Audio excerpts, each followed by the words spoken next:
Hands join చేసుకునేటప్పుడు ఎప్పుడు కూడా లోతీస్‌ని 2 ఒక సైడ్‌కి ఉన్నాయా లేదా చెక్ చేసుకొని ఇలా రివర్స్ చేసి పెట్టుకోండి.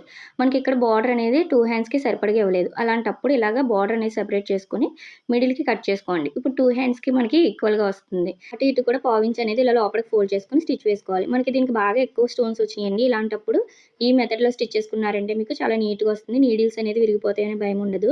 ఈ పై పక్కన కూడా ఒక 1/2 ఇంచ్ అనేది లోపలికి ఫోల్డ్ చేసుకొని ఇలా రెడీ చేసి పెట్టుకోండి. ఇప్పుడు హ్యాండ్ మిడిల్‌కి ఫోల్డ్ చేసుకొని బార్డర్‌ని కూడా ఇలా మిడిల్‌కి ఫోల్డ్ చేసుకొని ఎక్కడి వరకు వచ్చిందో అక్కడి వరకు మార్క్ చేసుకోండి. దీనిపైన కరెక్ట్‌గా సరిపోయిందా లేదా ఇలా చూసుకొని మీరు కింద వైపున స్టిచ్ వేసుకోకూడదు. పైన మాత్రమే ఇలా స్టిచ్ వేసుకోండి నేను చూపిస్తున్నట్టు. దీనివల్ల మనకి కిందన స్టోన్స్ మీద నీడిల్ పడుతుందనే ప్రాబ్లమ్ ఉండదు. చాలా నీట్‌గా వస్తుంది. ఇలా రెడీ అయింది కదా! ఇక్కడ మనము ఫ్యాబ్రిక్ గమ్ పెట్టేసుకొని ఐరన్ చేసుకున్నాము అంటే నీట్‌గా అతుక్కుపోతుంది. ఐరన్ చేసేటప్పుడు కూడా బ్యాక్ సైడ్ తిప్పుకొని ఐరన్ చేసుకోండి. లేదంటే సూది దారంతో అయినా అక్కడక్కడ చిన్న చిన్న నాట్స్ వేసుకోండి. ఇలా హెవీ స్టోన్స్ వచ్చినప్పుడు ఇలా ట్రై చేయండి. ఫుల్ వీడియో కింద ఉంటుంది చెక్ చేయండి. వీడియో నచ్చితే లైక్ చేయండి.